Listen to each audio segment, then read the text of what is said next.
Good evening, everybody. This is Mayor Sullivan, and it is Tuesday, December 1st, 2020. It being a little after 7 o'clock, I'm going to hereby call the Brockton School Committee to order. Before we take a roll call vote to establish a quorum, I'm just going to read the following into the minutes. Due to the ongoing COVID-19 pandemic and state of emergency on March 12th, 2020, Governor Baker issued an executive order temporarily suspending certain provisions of the open meeting law, which is Mass General Law 30A, Section 20. Pursuant to the order, public bodies are temporarily relieved from the open meeting law's requirement that meetings be held in public places, open and physically accessible to the public. So long as measures are taken to ensure public access to the body's deliberation through adequate alternative means, this meeting this evening will be held and will be accessible to the public via Brockton Community Access, Brockton Public Schools website, which is www.bpsma.org, YouTube, and Comcast Channel 12. The public can also access this meeting via the following link, www.youtube.com/TheBrocktonChannels. I want to thank Mike Simmons and everybody at Brockton Community Access for helping us do this remote virtual school committee this evening. I will now call the roll to establish a quorum. The Chair Sullivan says yes. Mr. D'Agostino, Vice Chair. Yes. Ms. Azak. Yes. Mrs. Mendez. Yes. Mr. Minincello. Yes. Mr. Rodriguez. Yes. Mrs. Sullivan. Yes. Mr. Sullivan. Yes. We have a quorum, and we are also joined by Superintendent of Schools, Mike Thomas, and many administrators. I'd like to just take a personal moment. We saw today in the Brockton Enterprise online that very successful educator and coach, Bob Bowen, Brockton High School. It's an end of an era. He's retiring, and he has coached countless of young men and women in the city of Brockton for his years of dedication. And we want to just thank Coach Bowen for everything he has done. He is a true champion within our city of champions. I will now go to the Pledge of Allegiance. I have my trusty little flag here at home. I will ask everybody to please salute the American flag. I pledge allegiance to the flag of the United States of America, and to the republic for which it stands, one nation, under God, indivisible, liberty and justice for all. Thank you, everybody. Truly appreciate it. I don't believe, Mr. Superintendent, and of course we have to thank the unbelievable Melinda Campbell for everything she does to make these meetings smooth. I'm just going to ask Superintendent and Mrs. Campbell. I don't believe we have agenda number 2, hearing of visitors. Is that correct? Okay. I'm going to recognize the Vice Chair of the School Committee, Mark D'Agostino. Mr. D'Agostino, please. Yeah, Mayor, I would like to take an item out of order this evening, or make a motion that we take an item out of order. If we could take under item 4A, Dr. Richard Herman, I'd like to suggest we take that out of order and make that our next item. So motion on the floor to take report of Superintendent of Schools, which is 4 on the agenda, subsection A, Dr. Richard Herman, who again is our medical consultant, to give us a COVID metrics update. There's a motion on the floor. Is there a second to that, please? Second. The motion made by Mr. D'Agostino is properly seconded by Mrs. Sullivan. I will now read the roll. Chair says yes. Vice Chair. Yes. Ms. Azak. Yes. Mrs. Mendez. I read your lips. I saw you said the thumbs up. I'm going to go to Mr. Minincello, please. Yes. Mr. Rodriguez. Yes. Mrs. Sullivan. Yes. Mr. Sullivan. Yes. It passes. We will take Dr. Herman out of order. And as always, Dr. Herman, thank you so much for joining us this evening. And Rick, just to let you know, prior to the 7 o'clock meeting, we had a 6 o'clock policy subcommittee meeting. At that time, I gave the most recent data from the dashboard that you provided. So with that being said, the floor is yours. And thank you again, Dr. Herman, for what you do on a daily basis. Thank you, Mayor, and thank you all for inviting me to come back and give you the update on the metrics for the city of Brockton. So let me go ahead and share my screen, and off we go. So I'm going to follow the same format that we've used in the past. This is day 263 of the pandemic in Brockton from March 14th, when we had our first case in the city. These are the numbers from the CDC as of earlier today. Obviously, you can see that we're heading in a northward direction where no one wants to go, and not sure how far north we're going to go, but we'll see in the weeks to come. This is today's dashboard from the state, and as you can see, we are experiencing the same numbers that we had in the peak of misery when we were back in April of this year. This downward tail here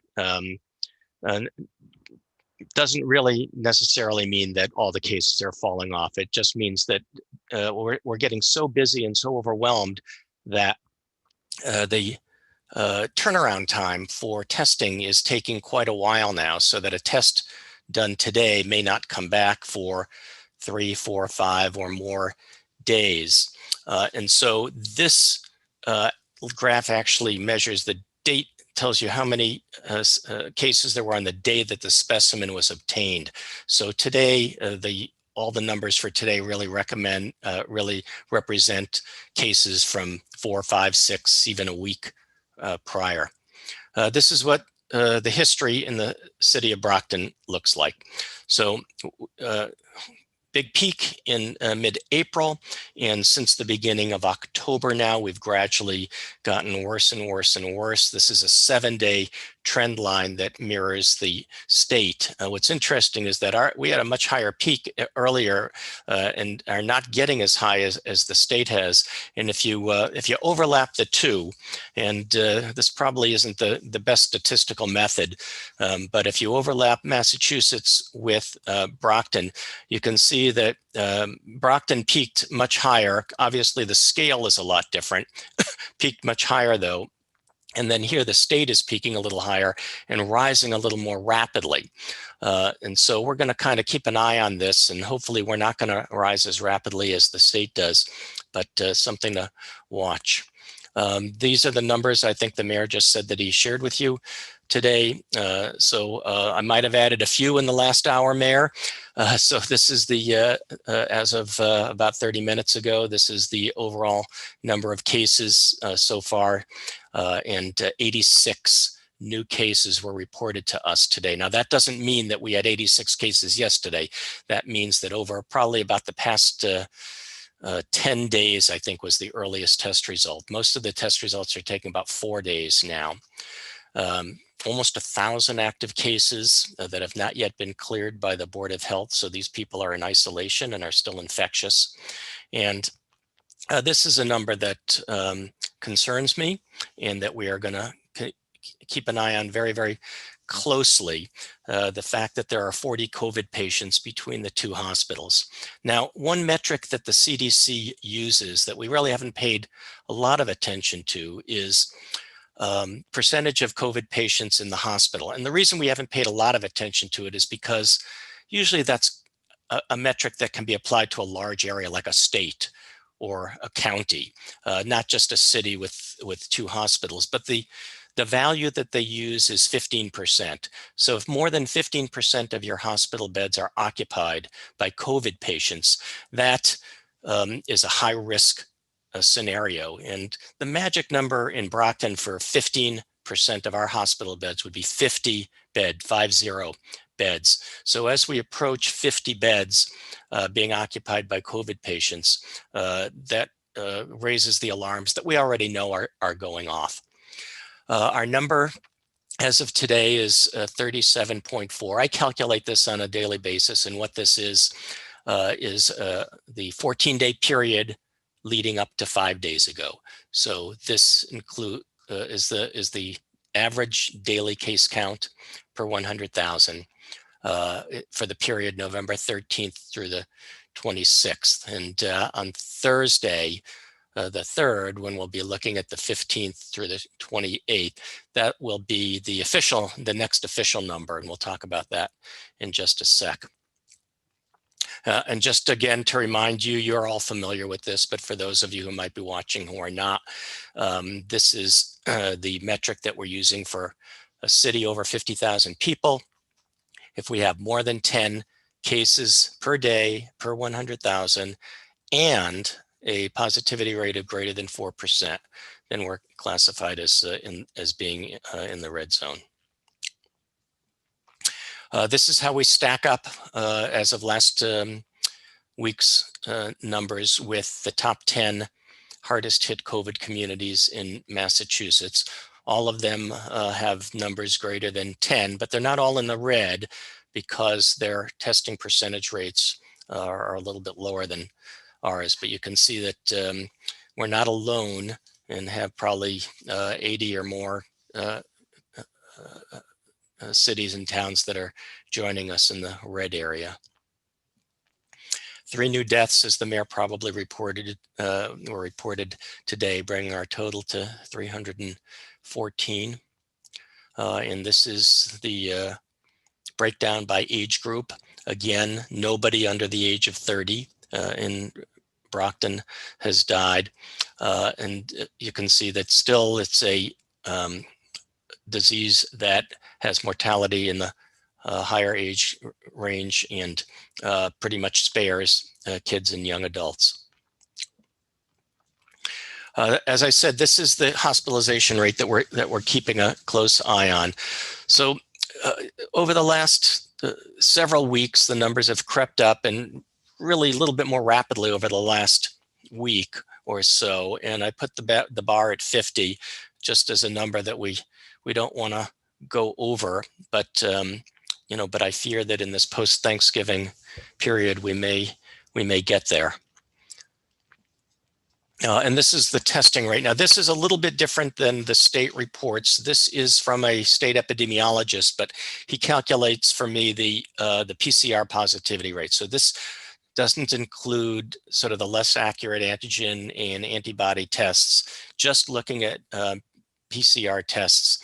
And the way I look at this is it's one way. There are some people that feel that if you do more tests, you'll get more cases. And you can kind of compare the week of November 1st, starting November 1st to the week of November 8th. Virtually identical number of cases were done. That's the yellow bar.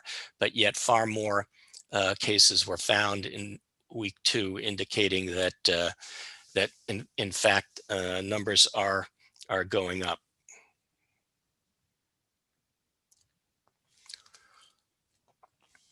And this is the weekly number, the official weekly number that we've been experiencing since several months ago. And if you ask me to predict what Thursday's number is going to be, I'll do it. But I don't have as much confidence as I've had in weeks past, only because there's such a long delay now in getting test results. But basically anything that any test results that we get back between now and Thursday that relate to tests that were specimens that were obtained Saturday or last Saturday or earlier are going to be counted in this. So this is kind of a rough estimate of where we're going to be. But I think when we get to numbers that are this high, probably doesn't matter whether you're 35 or 42, but high is high, and we're high. This is looking at the history, all comers from March 14th through today, and a breakdown by percentages in the city, and you can kind of get a feel for this. We'll revisit this in just a sec. I just want to compare it. This is just the month of November, which has been a very active month. And I know it's tough to kind of compare them, so I put them side by side for you here. On the left side is sort of the entire history of COVID in Brockton, and on the right side is what the last month looks like. And it's not a huge difference, but the subtle differences are when you get to be over 80, really half as many folks now in the month of November as the overall number. And likewise, when you look at the under 20 age group, which is the first 2 bars, it's probably twice as many now as in the entire history of the pandemic. So it's a disease that still affects everyone. but clearly skewed a lot more towards young adults as the disease progresses. So I did want to take a look at kids. This is not going to be as deep a dive as we did last time when we went through each of the schools, but I think last time we were in the 300 range, and now 481 kids. Nobody new since the last time I talked to you that I am aware of has been hospitalized, and thankfully no one in the ICU, and no pediatric deaths. And this is the monthly breakdown, and you can kind of see what's happening over the last couple months, where the number of kids in the month of November is kind of paralleling the number of every other age group. If I did this for any age group, with the exception maybe of the 80-plus-year-olds, the numbers are just going up just because of the absolute number of cases that are going up. And if you kind of look at that, try and make it a trend line like the state and city and national trend lines do, you can see that there was a peak when everyone else peaked, and there's a peak now, but the peak with Ken, it was in the spring, which is a lot different than, we've seen. Obviously now more younger kids are getting infected than they were earlier in the pandemic. If it helps you, this is just the number of kids that have been affected through the end of the day yesterday. I've added in the 18 to 21-year-olds just because I know there's been some interest in the past in seeing those numbers as well. And then this is the breakdown as best as I could. Again, not being an educator, forgive me for picking the ages, but I've tried to come up with preschool and elementary school and middle school and high school. And so if you kind of look at kids between 14 and 18, the high school age, there's 153 so far that have been infected since the beginning of the pandemic up through last night. And at the school employee meeting, we did talk about how hard it is going to be for everyone, parents, teachers, doctors, to differentiate between the symptoms of COVID, which are in the first column, and other very, very common conditions that affect every kid every year, especially when you compare it to the flu. I think it will be impossible, virtually impossible, for someone to differentiate between COVID and the flu without actually doing testing. And so with all this bad news, I figure we need to take a break. I needed to take a break anyway, because I hate going through all this bad news. So I just wanted to give a picture of the Havasu Pie Falls in the Havasu Canyon in Arizona. Beautiful place. Is that you, Dr. Herman? That is not me, thank God. But I have been there. I did not have a picture of myself there. So here's the good news. Because I do need to feel a little bit optimistic, even as the post-Thanksgiving surge progresses over the next few weeks. But this is where we are with vaccines. So out of the 100+ vaccines in the world that are being developed, several have reached near approval status. And the Pfizer vaccine, which you've all heard about, will be reviewed on December 10th. And the hopefully will be given emergency use authorization to be distributed. It's a vaccine that's made from messenger RNA. This is a technology that's never been used in a vaccine before, and has been shown to be 95% effective. I know there's a lot of talk about people not wanting to take it because they don't know what the side effects are. But believe me, I am going to roll up my sleeve and take the vaccine as the day it's made available to me. I think if 40,000 people have already taken this vaccine and we're not aware of any significant side effects, then that's good enough for me, those 40,000. The problem with it is that in shipping it, it does need to be transported, like 100 degrees below zero. I mean, super, super cold. So that is going to represent some logistics. So we're hoping that whoever's in charge of the distribution has got those logistics under control. The piggyback vaccine that's going to be reviewed a week later on December 17th is the Moderna vaccine, also an RNA vaccine, very, very similar in the kind of vaccine that it is, also an excellent safety profile in the 95% effectiveness range. Both vaccines have to be given a few weeks apart as a double dose. The first dose is kind of a priming dose that gets your body revved up, that makes some antibodies, and then the second dose really takes off and makes tons of antibodies. And this requires just some regular freezer storage, nothing fancy schmancy about the storage for this vaccine.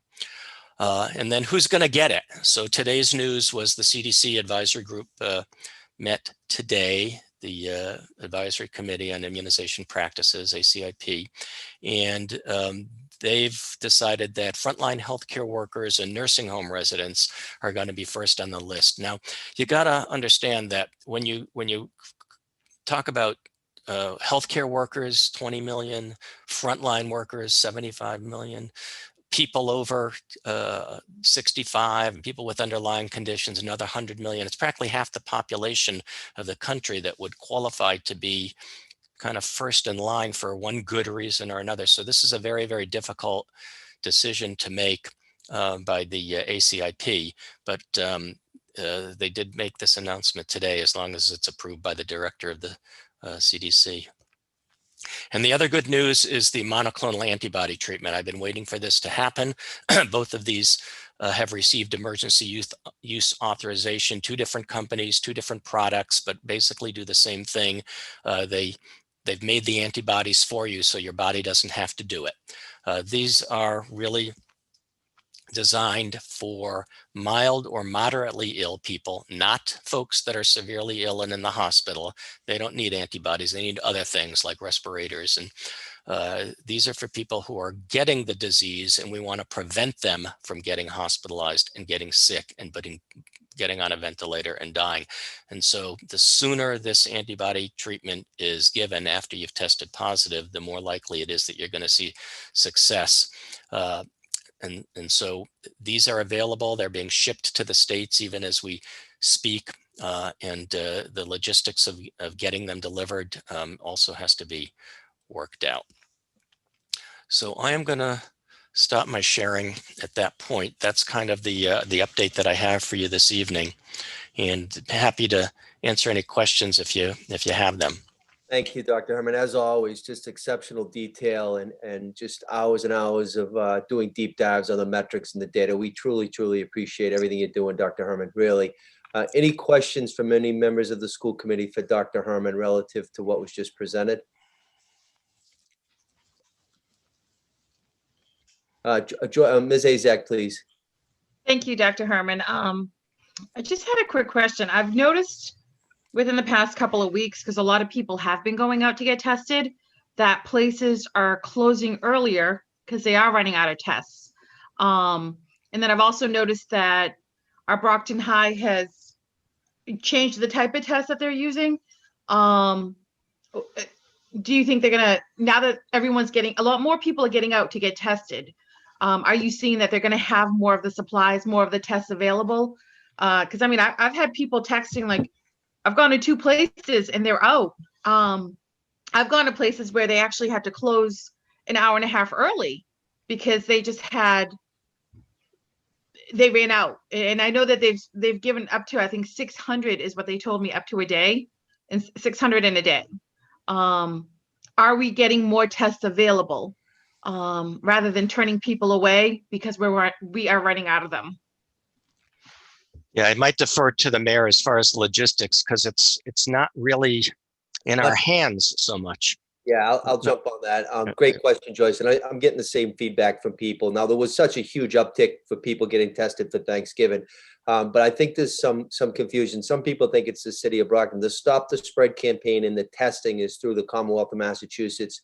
At Massasoit, the state has been working with Fallon Ambulance to do the testing. I did a Zoom with Bill Mitchell, Sarah Units, and the president of Fallon the other day. There was 5-hour lines over there recently. So they're trying to work. They brought on more employees to administer the testing. They've also changed the location because the traffic flow from Thatcher Street was very dangerous. So they're working on that. Now, Neighborhood Health Center, as I told you, I reported back last week, we've moved them from Brockton High to the Shaw Center. So the trailers, because of the cold weather elements. And I know that Dr. Maria Celli and Sue Joss, who's on a call with Dr. Herman and I on Mondays and Fridays at 1, have shared information that they're working, they're working diligently to do as much as they can. They're bringing on more staff. Now, what we are seeing, and Rick can probably opine on this as well, we're seeing a little bit of a logjam on getting results back from Quest and Broad. We were seeing them 28 to 48 hours, 24 hours would be ideal. They're getting pushed back now, Joyce, 72 hours or so. So, we'll be on another call tomorrow, Dr. Herman and I, and we'll just keep banging the drum. I'd like the state to try to do additional testing, provide more testing in Brockton. All the hotspots should be getting more testing. We just haven't gotten that information yet. Yeah, I'll chime in that I share your frustration, and those that are unable to get tested. You would think that that we can ramp up and get all of the supplies and PPE and testing material and everything else, but yet it's it's been a really, really rapid rise in number of cases, and it is overwhelming the system. It's not just overwhelming the amount of testing, it's overwhelming the labs, so that our turnaround time for testing has increased to a level where it becomes less and less useful for contact tracing. And so I agree. And, we are on calls with the state as well, and just going to do our best to explore every avenue that's available to us to try and increase the capacity. No, thank you. Actually, thank you, Mayor. So the Shaw Center, do they still need an appointment? Because I know myself, I waited over 3 hours at Massasoit, and it just, honestly, I couldn't get out. I was blocked in, and they ran out of the test. And the weird thing is I had taken the test, and someone I know was like 3 cars away from me. I received my test. This was on a Saturday. I received my test results on a Tuesday night. My friend, I think it was Friday. So it took even though there were 3 cars behind me, it just took a lot longer. You would think we would both get our test results at the same time. So I know that they're really, really behind. They're doing the best that they can, but it's just the volume that they're getting is just insane. I mean, you go see it and you just can't believe. Good thing is people are getting out to get tested and take the extra precautionary measures to keep people safe around them. But it just, I definitely think we need more testing sites or make it more available, because a lot of people, I know 3 people that kept getting turned away because places were closed and they didn't have they ran out of tests, and they said they ran out of tests. So whatever we can do. Yeah, no. And so a couple things. So Massasoit is a drive up, no appointment needed for Brockton residents or anybody that wants to get tested, Brockton or non-Brockton residents. At Neighborhood Health Center, which is now running outside of the Shaw Center, that had been at Brockton High for months and months, you have to pre-register. You have to call that 844 number. It's on the city website. I just don't have it memorized, but it's an 844 number. I've taken a couple tests up there myself. You call the number, they give you a hard time. You go up, you drive up, and you get the test. There's also, I was on a union call today with the firefighters and DPW and police. There's also testing in Randolph as well. It stopped the spread in Randolph. So that's another option. Brockton residents could go there as well. So, Dr. Herman and I and Eno Monitor from Board of Health will continue to keep sharing all this with DPH and MEMA, and Steve Hook is working diligently from our BEMA. Thank you, Joyce. Appreciate it, Ms. Zazak. Any other questions from anybody for Dr. Herman relative to the data? None? Okay. Well, actually, quick question. So do we have a projected number for this week? Did I miss it during the presentation? Oh, it was there. It wasn't. Oh, we had the projected? Oh, it Oh, wasn't I must there. have missed it. Yeah, I don't want you to hold me to it, but I said it would be around 39.1. Oh, okay. I figured so- maybe a smidgen higher. No, It might be a smidgen higher. don't take it, please. But it's tough to call. It's getting more difficult to predict, only because as the numbers come in, they're delayed, and you're trying to predict what's going to get reported Thursday for cases that happened last week, and so you kind of have to get a sense for how delayed they are in previous days and how rapidly they're coming in. So it's really just a best guess on my part.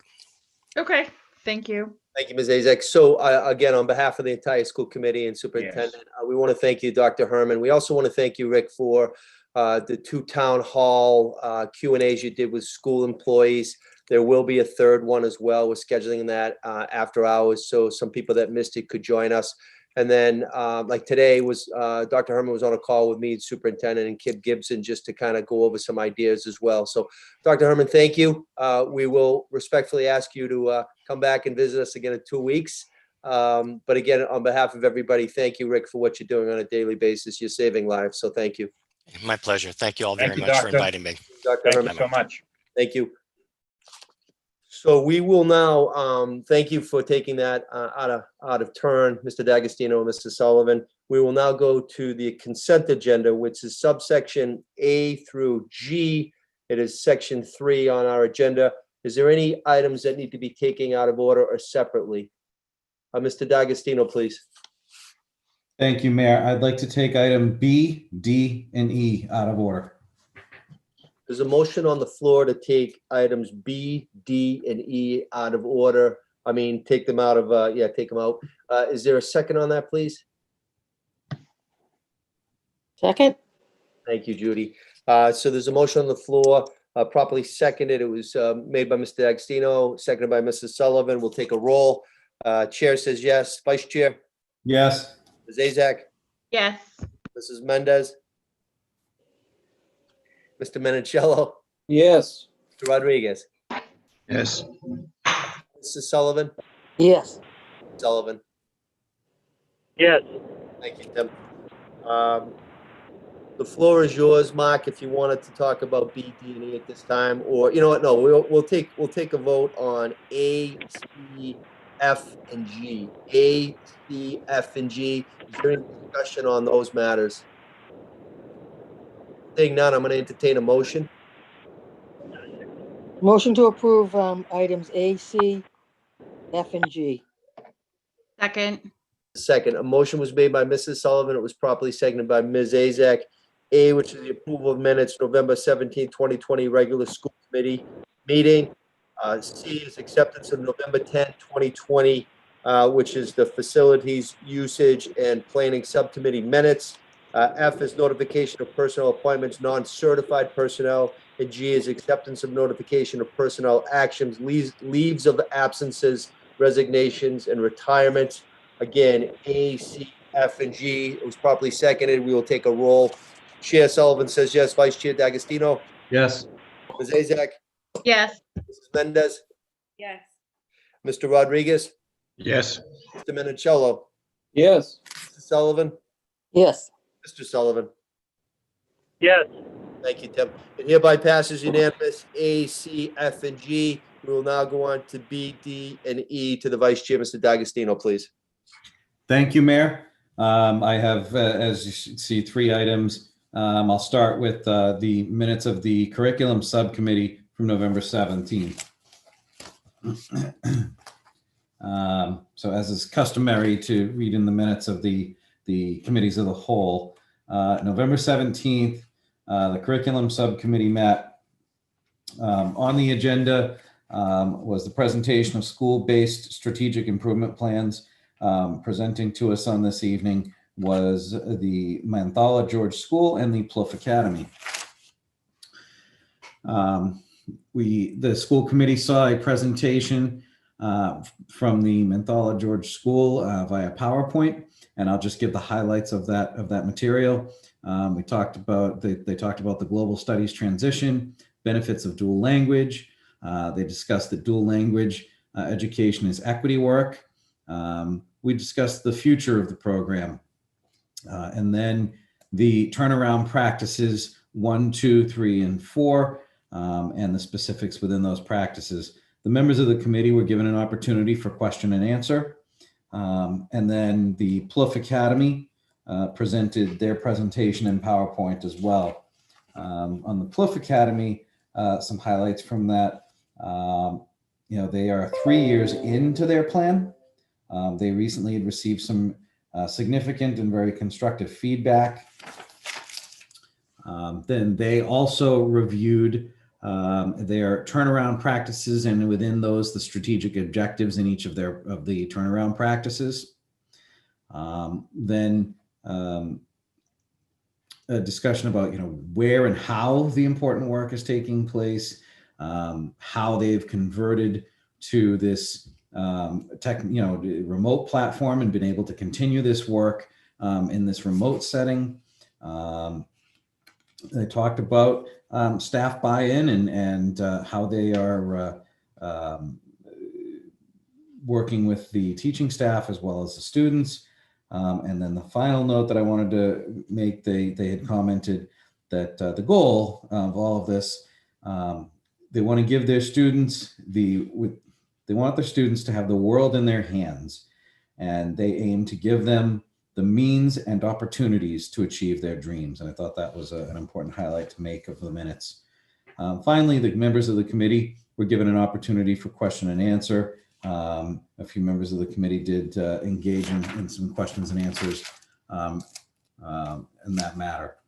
That'll conclude the November 17th Curriculum Subcommittee report. Now we'll move on to the November 10th Curriculum Subcommittee report.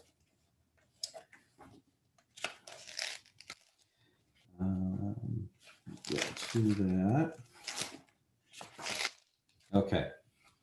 So on the November 10th, the Curriculum Subcommittee met. That evening, we had the presentation of school-based strategic improvement plan from the Gilmore Elementary School. And then agenda item number 2, any other business for Curriculum Subcommittee to take up. So we had a presentation from Principal O'Brien regarding the Gilmore School and their plan. She reviewed with us the objectives, illustrated video, discussed changing from extended learning to sustainable improvement, high quality, excellent instruction expectations, and also reviewed the sustainable improvement plan overall. We had some comment from Dr. Ronan, who was also with us. The members of the committee were also given an opportunity for questions and answers and comments. And then that concluded that agenda item. Under other business, the Superintendent Thomas gave an update on the kindergarten schedules and changes that were being proposed and implemented on the kindergarten schedules for some of our youngest learners. The overall goal was to make adjustments to the specialist schedules to have students spending less time on the camera and reduce the on-screen time as much as we could. At that point, the meeting was adjourned. Finally, my last item is the minutes of the November 10th Policy Subcommittee meeting. The Policy Subcommittee also met on the evening of November 10th. The agenda items for that night included review of current COVID-19 metrics, automatic failure policy, revisit the reopening plan, other business, and then went into executive session. On the agenda item number 1, Dr. Herman came and presented a very in-depth PowerPoint to us, looking at the CDC at that point, day 247 of this pandemic, looked at hardest hit COVID communities, looked at the City of Brockton daily dashboard for that day, November 10th, and discussed that, looked at age ranges from October to November 7th, and the number of cases over that 28-day span. Also looked at the age range for that, the younger age range, I'm sorry. Also, we were advised of the early things we were hearing, early findings of Pfizer and BioNTech vaccine candidates. And they were at their first interim analysis, a phase 3 study at that point. And the doctor filled us in on that a little bit. And also gave us an update on the FDA authorization of the antibody treatment for COVID-19. Committee members were given an opportunity for questions and answers. And then finally, the doctor suggested that basically to avoid COVID-19, we needed to treat everybody that we come into contact with as if they are positive. So because 50% of the spread is from people who've had 0 symptoms. I jumped to my agenda item number 2. We discussed the automatic failure policy. And the superintendent recommended that we relax this policy due to our current circumstance. It doesn't mean that we're going to pass students if their work produces a failing grade. That their grade will basically be the grade they earn. So they won't fail automatically over attendance, but they won't pass if they haven't earned a passing grade. Then a vote was taken, a roll call vote, and that motion passed unanimously. Favorable recommendation back to the full committee. Reopening plan agenda item number 3 was reviewed. Updates to guidance on interpreting the Department of Public Health COVID-19 health metrics were discussed. We discussed the schools and communities designated with gray, green, and yellow. We discussed red communities and the guidance for red communities and relating to remote learning hybrid models. The members of the committee were given an opportunity for question, answer, and comment on that matter as well. We talked about a plan to go hybrid if numbers were to go up if we had gone back. We had discussions on social emotional stress and concerns that students are experiencing in the remote learning mode. We had some discussion. Members of the committee asked that the superintendent and his team start to look at maybe some opportunities for smaller groups of students to be able to have some sort of safe and managed interactions. It was motioned that we would remain in remote learning until December 23rd, and that we would continue to have policy subcommittee meetings every 2 weeks to evaluate our learning model. That motion carried unanimously. Finally, under other business, easy for me to say. Ms. Sharon Wolder, Chief Officer of Student Support Services, and Ms. Karen Watts-Watkins, Grants Director, informed us that we had received an Ellie Mae grant in the amount of $250,000 for equity, diversity, and inclusion. This grant is going to allow the district to open an Office of Equity and Diversity and hire a leader within the next 2 months. So that was really, really exciting news that we're going to be able to move that work forward. Then also under other business, the mayor acknowledged 2 Brockton High alumni that last night had participated in the Miss USA pageant.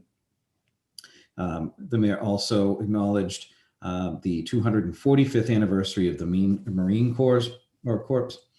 And then the committee went into executive session and closed after executive session. And that is my report of the November 10th Policy Subcommittee. Thank you, Mayor. Thank you, Mr. Vice Chairman. Any questions from any members relative to items B, D, or E that was just defined by Mr. D'Agostino?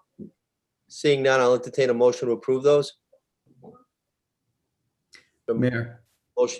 Motion made by Mr. D'Agostino. Is there a second? Second. Second. Yeah, go ahead, Mark. I'm sorry. That's all right. Just before we take a vote on that, I just, one of the members of the committee had asked if I could just take a minute and elaborate on the suspending of the attendance policy.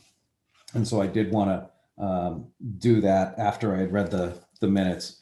So I just wanted to, he said he had received some questions about this from parents. So we wanted to clarify that we are suspending the automatic failure policy that states you'll fail due to a certain number of absences at the high school, middle school level. So it's all middle schools, Frederick Douglass Academy, Champion High School, and Edson Academy. So currently at those schools, there is an automatic failure policy. If you miss a certain number of days, I believe at the high schools, those high schools are all 4 and the middle schools were 6, if I'm not mistaken. And if you had that many absences, it really didn't matter what grade you earned, you would fail. We have taken that, suspended that rule because of the pandemic and the circumstance we're in. So whatever grade you earn, you would get, you would not lose that grade based solely on attendance. Doesn't mean you don't have to attend. It doesn't mean students aren't going to get graded. All we're doing is just suspending that automatic failure due to missing those numbers of days. So I just, like I said, I've been asked to offer some clarification by some members of the committee. So hopefully that provided the clarification they were looking for. Thank you, Mayor. Thank you, Mr. D'Agostino. So that was on the motion under Robert's rules. So we have a motion on the floor made by Mr. D'Agostino, was properly seconded jointly by Mrs. Sullivan and Ms. Azak. We'll take a roll on that now. The chair says yes. Vice Chair? Yes. Ms. Azak? Yes. Mrs. Mendez? Thank you. Mr. Minicello? Yes. Mr. Rodriguez? Yes. Mrs. Sullivan? yes, Mr. Sullivan? Mr. Sullivan? Yes. Thanks, Tim. Yes. Thank you. We got you. Fully noted. It passes unanimous E&E. That concludes consent agenda item 3 on the agenda. We will now go to item 4, which is the report of the superintendent of schools. Mike, the floor is yours. Thank you, Mr. Mayor. So just going over a little bit of our meeting, policy meeting is about revisiting our reopening plan. We continue to have teams work on our reopening plan for the hybrid model. June has a team working. The district design team is working. We have Ethan working with the team, looking at testing. We continue to work. Dr. Maria and I continue to work with the BEA, Kim Gibson, and our attorneys to in bargaining. And obviously Jim Cobbs is continue to work on looking at transportation, sanitizing the buildings. And obviously Sharon spends a lot of time in the area of adjustment counselor and guidance as far as the social and emotional support for our students, especially now, but also when students are able to return. So teams continue to work hard. We are looking at hybrid models across the state to see what's working best and what's not working well. So we're looking at best practices across the state. We're also talking to the Department of Ed about practices that they have seen that have gone well. And then just the team on the district design, from knowing different people, having kids in other districts to see how things are going with them in hybrid. So we're trying to, and Kim has been talking to union presidents, myself, Ethan, June, attend the urban superintendent's meeting. We have another one this Friday. We talked there about the model. So to come up with the best model possible for the hybrid model when we're able to do so. Again, we would start a phase-in approach with high need students, but we would also look at small cohorts for pre-K to 2 would be another cohort to bring in.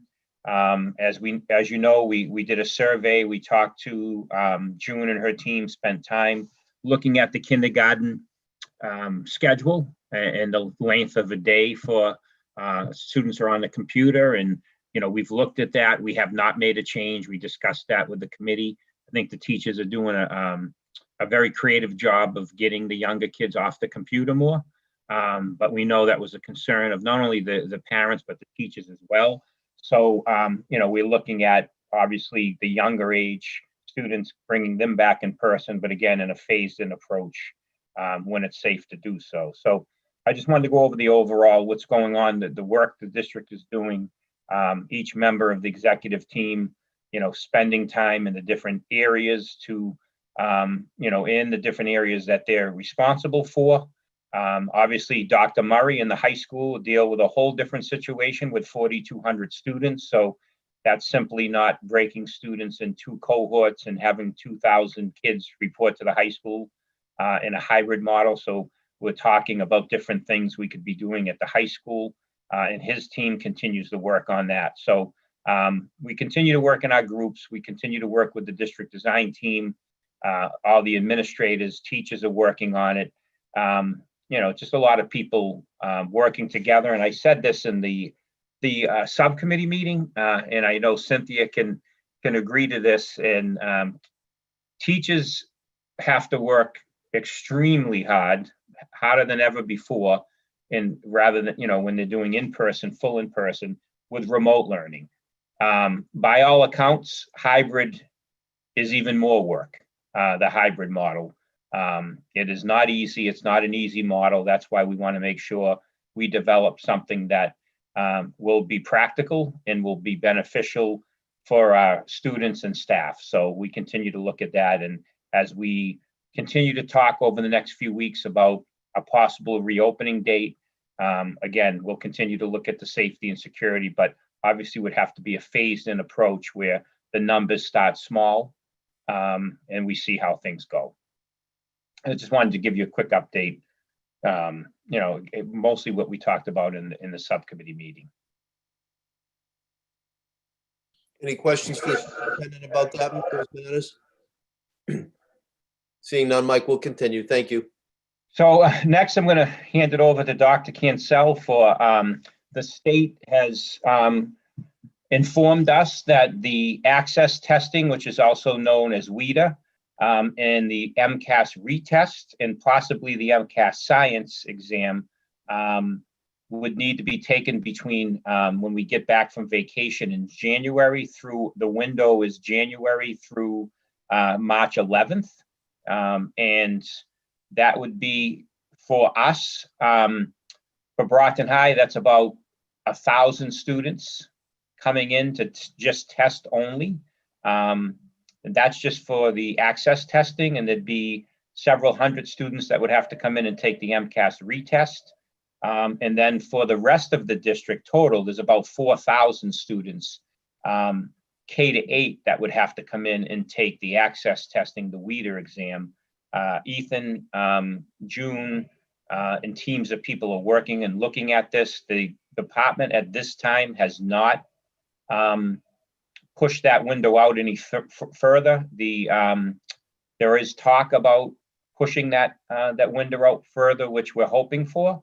But again, we are obligated to have these tests. It's the last thing we want to do is bring students the first time back into a building is then introduce them to a test. Again, we are working with the Department of Education. We are working with the urban superintendents, and the reason for the call today when Kim and I were meeting with the mayor and Dr. Herman was about getting his advice on this testing and bringing kids into the building to test. And testing is different from in-person learning. Teachers and staff do have to get closer to kids to be able to give these exams. So I'll let Ethan take it from here and explain more about this, but I just needed you to make sure you knew about the window of testing that's required by the Department of Education. Thank you very much, Mike. Good evening, everyone. As the superintendent laid out for us, we have 3 major tests coming up. The first one is the makeup test, the MCAS makeup test. This is so that students in high school can earn their competency determination, their CD. That gives them a full high school diploma. You're talking over 1,000 students, and that's a lot of students. It's a computer-based test. There's a lot. Dan does a very good job of explaining, Dan Vigent does a very good job of explaining how much work it is that you will never see that his crew handles to make sure that all the devices are prepped and ready to go. And so that's work that now has to be done in a remote setting. So that's a little more challenging. That testing goes from January 14th to February 5th. The next set, as Mike laid out, is the WIDA Access. That's for the English learners. And that runs from January 7th to March 11th. WIDA is a computer-based test. You've got over 4,000 students, as Mike said, distributed across all of the different schools. You have the kindergarten students, it's all one-on-one testing. Let me repeat that. 100% of the kindergartners who take the WIDA Access test, the test is administered one at a time, one teacher, one student. So that obviously takes a long period of time, and we're going to have to make sure Dr. Cobbs is already on this. He's got the shields, he's got the plexiglass barriers, but these are all considerations. We have large numbers of there are lots of logistics that go into this. There are large numbers of schools that have English learners, all of them, and therefore you have to transport the students. And so then, we're working on the logistics of that. Following that undertaking, or sort of in the middle of it, in February 8th to the 26th, is the high school biology. That's pretty much given to the 9th graders. But this is the major science is one of the required MCAS components for graduation, and biology is the most popular one by far. So that one, interestingly enough, is paper. So the point here is we are full remote. These cannot be given remotely. The state and their contractors don't allow for that to happen for test security. So we've put together teams. We're working on this, but it is a real challenge. I do have to single out Kelly Jones and Lisa Mosley of the bilingual department. They're really helping to spearhead the WIDA Access testing. And it's a really good team of people, cross-functional team, people from Peggy Calais with transportation, Dan with technology, we've got Kim on it, we've got principals, we have teachers at all the different levels. So that's what we have facing us. It is a very complicated undertaking, and we're just going to have to see what the state is willing to do for flexibility. So far, their flexibility is they have pushed the access testing and they've extended the window. So instead of it going from January to the middle of February, it now goes to the middle of March. So that's what we have. If you have any questions, happy to answer them. Any questions at all for Ethan? None. Thank you, Ethan. We'll move on. Thank you so much. Thank you, Ethan. Appreciate it. And we'll keep you posted as any more guidance comes out from the Department of Ed. But we will use every part of the window extension. So we will not be testing until late February to allow us more time to prepare. So we will go right pretty much to the end of the window that's allowed for now. And we'll see if there's an extension granted at some point over the next couple of weeks before we get to the end of the calendar year. Next is about student engagement. So we'll be giving you an updated report next week on the attendance report, the term 1 grades. We'll also look at the failure rates. So we can see how that went during the first term of full remote learning. As you know, we held students to our usual grading policies. As you know, we had to pretty much run remote learning how we would run in school as far as grading. That's the requirement of the Department of Education. This was not what was allowed, obviously, in the spring, but having time to prepare, making sure students had a device. We are required to grade, so we have to look at our term one grades and review those and look at our how many students really struggled. So we'll be doing that for you next week. But also I want to talk a little bit, and it's about the difference between attendance and engagement. So there is a difference. There's, you know, you can see 93 or 95% attendance, meaning, you know, kids are logging on. That does not mean that they're engaged the entire school day. And, you know, it's hard to measure that, but we'll be working with our principals. Teachers are working really hard to keep our students engaged, and it's very difficult when you're sitting on a computer for 6 hours. I have a difficult time. I've been on the computer today for, you know, now with meeting about 8 hours, and your eyes glaze over, and it's, you know, and it's difficult. So engagement is tough, and teachers are doing a masterful job trying to keep students engaged, but it's very difficult. And there is a difference between attendance rates and engagement. And we'll be trying to measure that and give you an update. There are things going on like ghosting, where students will show up for class and then they'll disappear.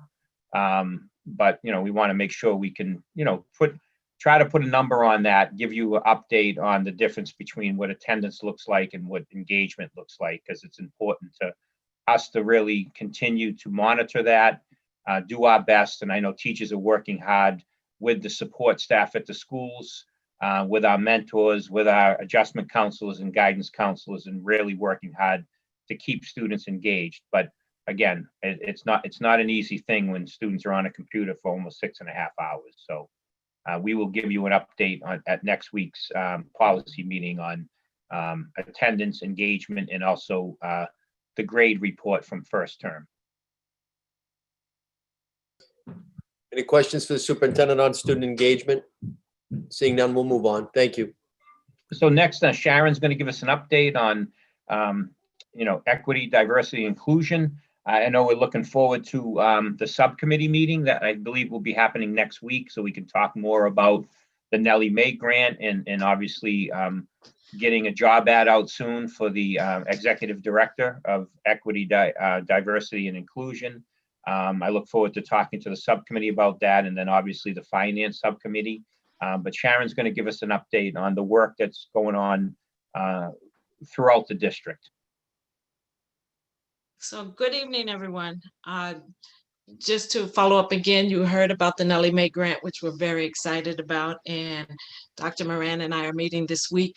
We've done some research on different districts and organizations that have equity officers to get a sense of what those expectations are in other areas. And so we've compiled some research, and we are meeting on that this week to start to develop what we can pull from those things that we know our office will need, as well as get some input from all of you and from the executive team in the district. And so that is well on its way in terms of developing that position. We also are happy to say that Manuel Fernandez and Dr. Amina Pilgrim presented to the entire district on November 16th. They did the overview of the equity and diversity workshops that they present to the district for the entire school system. And they started the courses, the workshops this evening. So the first cohort, we have 46 members of the school district, mostly teachers who are participating in the workshops that are going on right now. We have 3 cohorts, 15 people in 2 and 16 people in the one that met tonight. They will go for, it'll be 8 weeks, but of course we have vacations in there. And so it will go until the second week in February to finish up these 3 cohorts where they are meeting for 8 weeks, once a week for 2 hours. And so that started tonight. We'll have the second cohort tomorrow night and the third cohort on Thursday evening. And so we're happy to say that it's already begun and people are engaged in that work.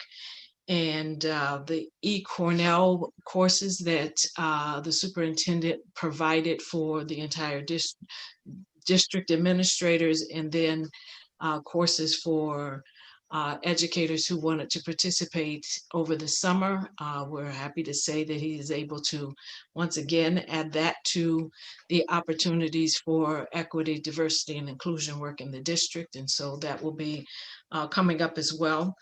And the Diversity Education Steering Committee is meeting, and we'll have a meeting tomorrow evening.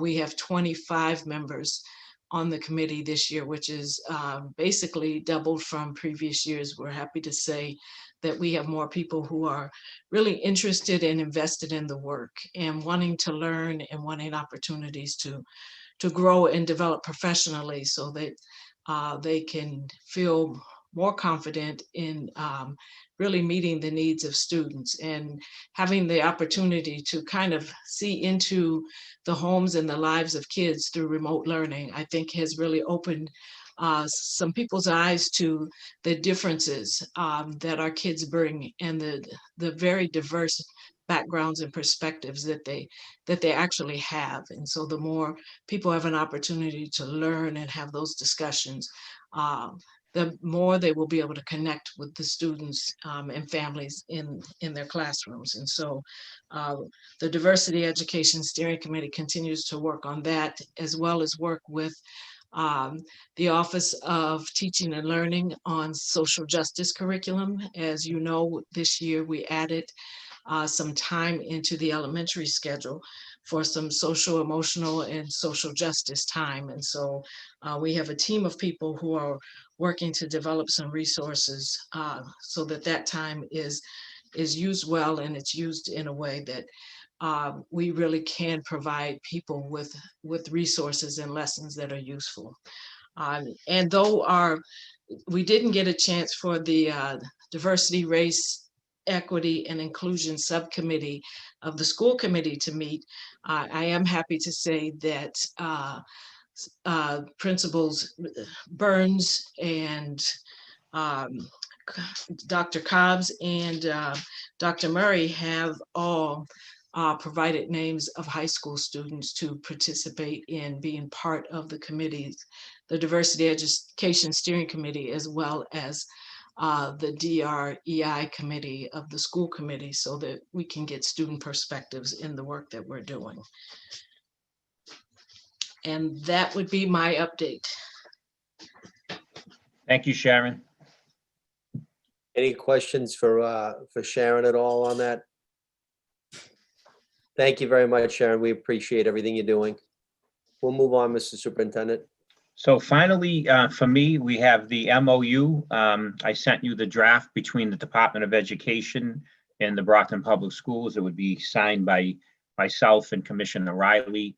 It sits now with Commissioner Riley. Once it's signed, it will come back to me. And then the meeting on December 15th will be joined by our two liaisons from the Department of Education, who'll be working with us and the school committee on the MOU. And that they'll come on, talk, highlight the MOU, highlight the work that they'll be doing with the executive team, with the district design team, and also the partnership that they'll have and the services they'll be providing, and a few things that they're offering that they're paying for. And we look forward to that, and they'll be presenting to you on the 15th of December. And what you received last week in the packet is the final draft. And again, it should be signed by the commissioner within the next few days. And if it's signed by Friday, I will send that out to you again, so you have the final copy. But I'm happy to answer any questions or give you any other updates around the MOU with the Department of Ed. But speaking of the district review, which obviously this MOU came from, June and a team have worked on a professional development activity that we're going to be doing across the district. June, can you just go over everybody that's worked with you on this so I don't leave anybody out?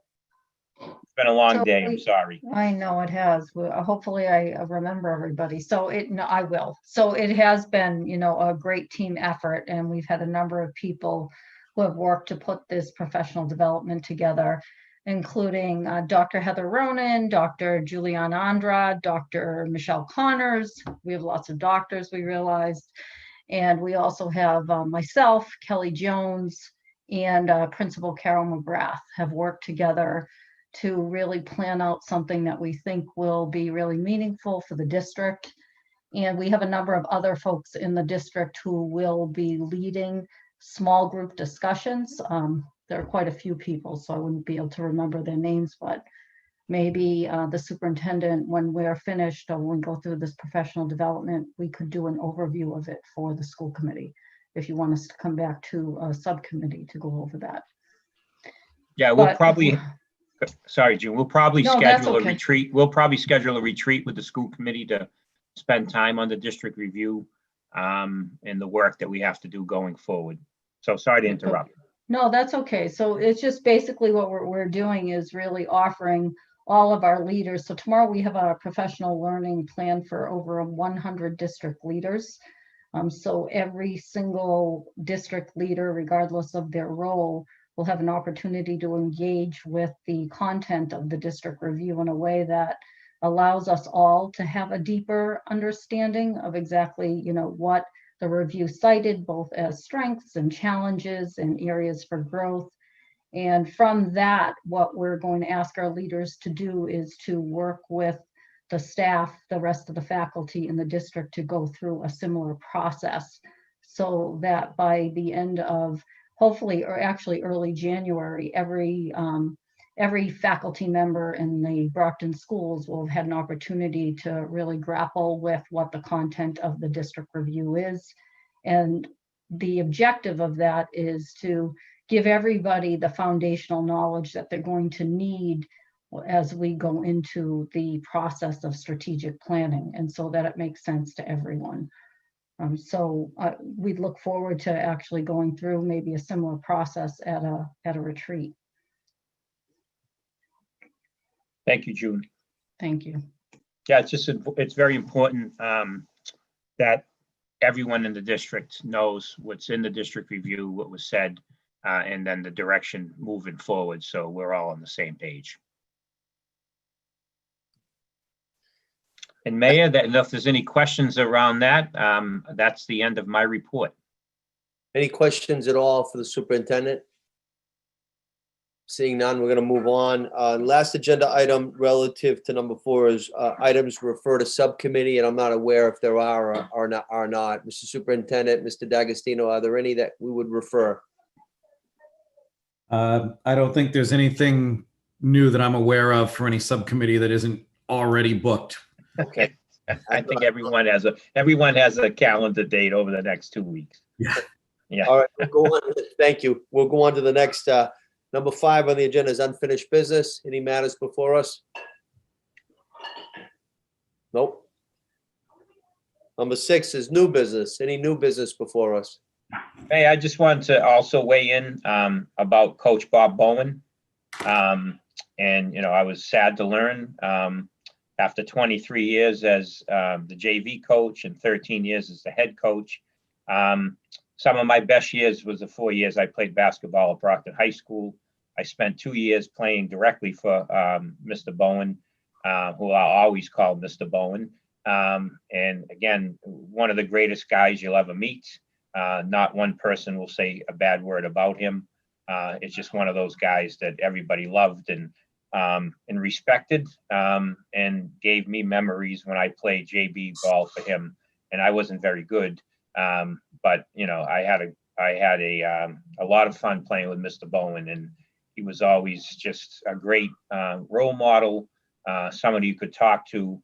And again, that was 32 years ago. So just how long he's done this.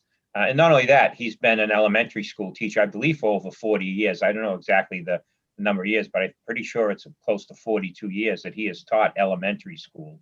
And he's been an amazing inspiration to kids that go back and visit him that have nothing to do with basketball. It just had him as a teacher, an elementary school teacher, and his accomplishments as a teacher, go a long, long way. And so as a teacher and coach, he's still teaching. He has not left us as a teacher, but he has left us as the basketball coach, and I just wanted to say that he'll be missed, and some of my best years were memories with Mr. Bowen playing for him.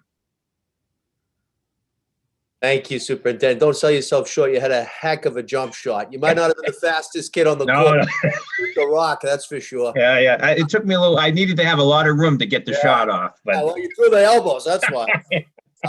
I'm gonna now go on to the last agenda item, which is number 7, which is adjournment. Do we have a motion to adjourn this evening?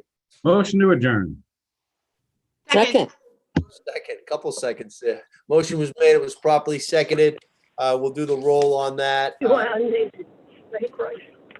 Chair says yes. Vice Chair, Yes.